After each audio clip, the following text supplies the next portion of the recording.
Hi guys, welcome back to my channel. तो आज मैं आपके साथ this time I will not leave you का नेक्स्ट पार्ट शेयर करूंगी।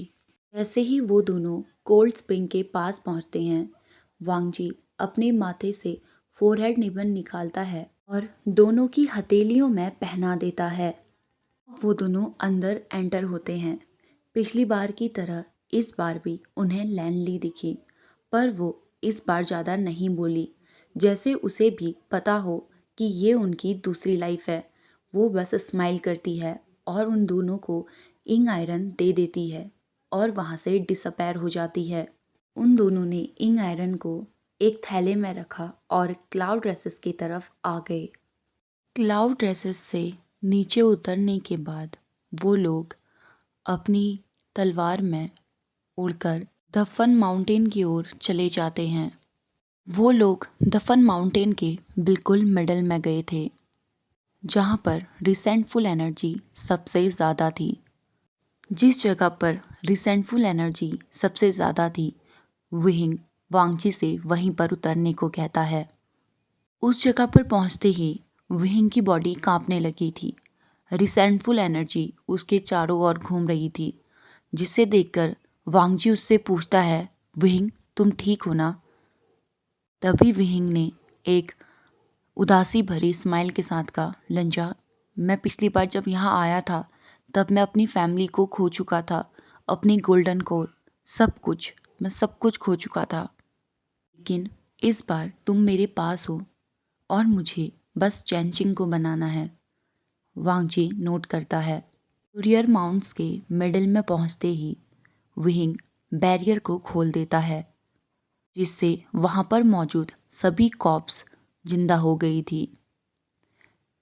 उन लोगों ने अपने बचाव के लिए अपनी तलवारें निकाली, पर ताज्जुब की बात ये थी कि वो कॉप्स उन पर हमला नहीं कर रही। थोड़ा दूर जाते ही उन्हें एक काले कलर का बैम्बू नजर आया, जिसे विहिंग तोड़ लेता है। अब वो वांगजी से कहता है, चलो लंजा, मैं इसको बाहर बनाऊंगा क्योंकि मुझे यहाँ ठीक नहीं लग रहा। वांगजी नोट करता है। नीचे उतरने के बाद विहिंग ने फिर से बैरियर को बंद कर दिया। वो लोग ईलिंग पहुँचे थे। वहाँ जाकर उन्होंने एक रूम को ले लिया। वांगजी रूम कीपर से उनके लिए फूड, ड्रिंक और टी भी ऑर्डर कर देता है। साथ में वो कहता है कि उनके लिए हॉट वाटर का बाथ तैयार कर दे। जैसे ही वो लोग रूम में पहुंचे, विहिंग अपनी बांसुरी बनाने में लग गया। वहीं वांगजी ने भी अपनी गुचेन निकाली और उनका वांगशन सॉन्ग बजाने लगा। सॉन्ग को सुनने के बाद विहिंग उससे पूछता है, लंजा, इस सॉन्ग का नाम क्या है? ये बहुत ब्यूटीफुल है। वांगजी ने अपने रेड ईयर्स के साथ कहा, वांगशन। जिसे सुनने के बाद विहिंग की आंखें बड़ी बड़ी खुल गई थी। भी विहिंग ने उससे पूछा, लंजा, क्या ये वही सॉन्ग है जो तुमने मेरे लिए शुआनु केप पर गाया था? लंजा ने नोट किया। इस बात पर विहिंग जोर जोर से हंसने लगा। अब वो हंसते हुए कहता है, ओ लंजा, कौन कह सकता है कि हमारे सीरियस हंगुंजुन इतने रोमांटिक भी हो सकते हैं। इस बात पर वांगजी पाउड बनाने लगा। अब वो कहता है, शायद एक दिन मैं और विहिंग इस सॉन्ग को साथ गाएंगे। उसने ये बस ऐसे ही कहा था। तभी विहिंग कहता है, क्यों नहीं लंजा, जैसे ही मेरी फ्लूट बन जाती है हम दोनों इसको साथ प्ले करेंगे, इस सॉन्ग को जो सिर्फ हमारा है। कुछ देर में उनका फूड भी आ गया था। वो लोग खाना खाते हैं और सेपरेटली बात लेते हैं। बात लेने के बाद वो दोनों सो जाते हैं। दूसरे दिन हमेशा की तरह वांगजी पहले उठा था। विहिंग अभी भी सो रहा था। विहिंग को पीसफुली सोते हुए देखकर वांगजी को बहुत अच्छा लग रहा था।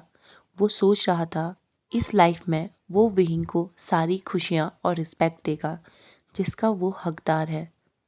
उठने से पहले वो विहिंग की तरफ एक और बार देखता है, जो पीसफुली सोया हुआ था, जिसे देखकर वांगजी को सुकून मिल रहा था। अब वो उठा और बात लेने चला गया। बात लेने के बाद वो रेडी होता है और नीचे जाके ब्रेकफास्ट ऑर्डर करता है। ब्रेकफास्ट ऑर्डर करने के बाद जब वो रूम में पहुंचा, विहिंग अभी भी सोया हुआ था। वो विहिंग को उठाने लगता है, लेकिन इससे उसे ये पता चला कि विहिंग को उठाना किसी मिशन से कम नहीं। विहिंग के पिंक लिप्स देखकर उसे विहिंग को किस करने का मन कर रहा था, पर वो खुद को कंट्रोल करता है क्योंकि वो चाहता था इस लाइफ में जब उनका पहला किस हो तो विहिंग को ये पता हो, ना कि पिछली बार की तरह। उसे अभी भी याद है जब विहिंग ब्लाइंड फोल्डेड था, तब वांगची ने उसका पहला किस चुरा लिया था। ये सोचते ही वांगची के ईयर्स पिंक हो गए थे। वो अपने हेड को शेक करता है जिससे ये थॉट उससे थोड़ा दूर जा सके, क्योंकि अभी के लिए उनका काम इम्पॉर्टेंट है। वांगची ने विहिंग का नाम लिया और उसे धीरे से उठाने की कोशिश करी। विहिंग बस क्रोन करे जा रहा था। तभी वांगची कहता है, विहिंग उठ जाओ, काफ़ी लेट हो गया है। विहिंग ने अपनी स्लीपी टोन में कहा, लंजा मुझे थोड़ा और सोने दो ना प्लीज़। उस टाइम विहिंग बहुत ही ज़्यादा क्यूट लग रहा था, जिसे देखकर लंजा का दिल कुछ नौटी ख्याल सोचने लगा। लेकिन वो खुद को कंट्रोल करता है और सोचता है जब तक फूड नहीं आ जाता तब तक विहिंग को सोने दें। विहिंग से थोड़ी दूरी में जाके मेडिटेशन करने लगता है। लगभग 1 घंटे बाद उनका डोर नॉक हुआ। डोर नॉक की आवाज़ सुनकर लंजा उठा और दरवाजे को खोलता है। बाहर सर्वेंट था और उसके हाथ में एक ट्रे फुल ब्रेकफास्ट था। वांगची सर्वेंट के हाथों से फूड की ट्रे लेके डोर को बंद कर देता है। वांगची ने ट्रे को टेबल में रखा और विहिंग को फिर से उठाने लगा, लेकिन विहिंग इस बार भी कह रहा था, लंजा मैं नाश्ता बाद में कर लूँगा, प्लीज़ मुझे सोने दो। उसकी आंखें अभी भी बंद थी।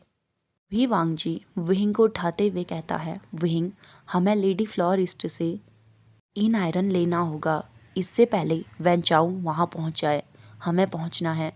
ये बात सुनकर फाइनली विहिंग उठा। वो बेड में बैठकर पाउट किए हुए अपनी आंखें रफ कर रहा था, जिसे देखकर लंजा का हार्ट ऑलमोस्ट उसके मुंह से बाहर ही निकल गया था। अपनी आंखें रफ करते हुए बात लेने के लिए चला जाता है। लंजा टेबल में बैठकर उसका ही वेट कर रहा था। फूड की ट्रे में एक तरफ स्पाइसेस डिशेस थी जो विहिंग के लिए थी, और दूसरी तरफ प्लेन डिशेस जो उसके लंजा के लिए थी। हिंग जब बात लेके ड्रेसअप हो जाता है तो वो दोनों साथ में ब्रेकफास्ट करते हैं। ब्रेकफास्ट करने के बाद वांगजी ने फूड की खाली ट्रे डोर के बाहर रख दी और टेबल में आकर विहिंग के साथ बैठ गया।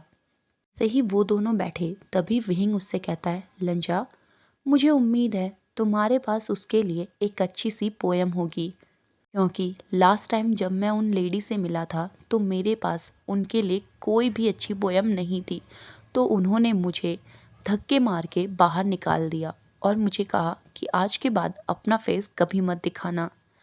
ये कहते हुए वहिंग जोर जोर से हंस रहा था। पर देखो ना किस्मत मुझे फिर से वहीं ले आई।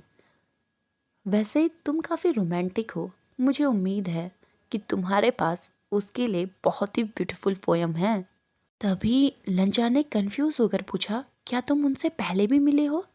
इस बात पर विहिंग कहता है, हाँ तुम जानते हो ना मुझे एडवेंचरस कितने पसंद है। पर लंजा कहता है, तुम उनसे कब मिले? जहाँ तक मुझे याद है हम उनसे नहीं मिले थे। भी विहिंग कहता है, ओ लंजा ये बहुत पुरानी बात है। इतना कह के जब उसने लंजा का फेस देखा तो वो थोड़ा सैड लग रहा था। भी विहिंग कहता है, ओ लंजा सैड मत हो, आई प्रॉमिस हम दोनों बहुत सारे एडवेंचर्स में जाएंगे और मैं तुम्हें इस बार अकेला नहीं छोड़ूंगा। ये कहते हुए उसने अपनी 3 फिंगर्स अप कर ली थी। इस बात पर वांगजी सिर्फ हूँ करता है। अब वो दोनों टेबल से उठे और रूम से अपनी चीज़ें लेकर इन से चेकआउट कर दिए। जैसे ही वो दोनों इनसे बाहर जाते हैं तो वो माउंटेन की ओर चल देते हैं। माउंटेन में पहुंचने के बाद वो दोनों फ्लाई करके तंजाऊ सिटी पहुंच गए थे, जहां पर लेडी फ्लोरिस थी। उन दोनों को उम्मीद थी कि वो दोनों अच्छी पोयम से उस लेडी को कन्विंस कर देंगे कि वो उन्हें इन आयरन दे दे। जैसे ही वो लोग उसके घर के बाहर पहुंचते हैं, तभी लंजा कहता है, वहीं अब हमें क्या करना चाहिए, क्योंकि आसपास कोई नहीं था। तभी वहीं कहता है, हमें उन्हें बुलाना चाहिए और होप करनी चाहिए कि वो आ जाएं। तभी वांगची उससे पूछता है, और पिछली बार जब तुम यहाँ आए थे तुमने क्या किया था। वहीं कुछ कह पाता, तभी उन्हें एक लेडी की आवाज़ सुनी जो गुस्से में कह रही थी, मैंने तुम्हें कहा था ना कि यहाँ दोबारा मत आना। तभी एक लेडी वहीं के पास गुस्से में आती है और उसका पैर पकड़ के उसे उल्टा लटका देती है। वहीं वांगजी की ओर देखकर कह रहा था, लंजा मेरी मदद करो। अब वो उस लेडी से कहता है, ये मैं नहीं हूँ, ये मेरे बगल में लंजा है जो इससे पहले आया था।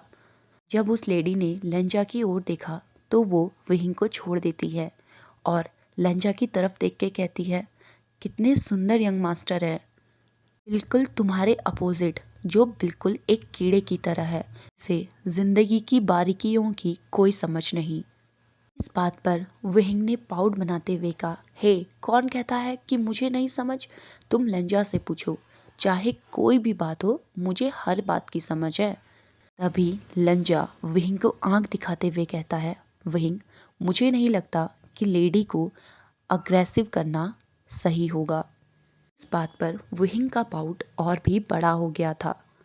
वो मुंह बनाते हुए कहता है, लंजा तुम किसके साइड हो, और भूलो मत तुम्हारा सोलमेट कौन है, समझे।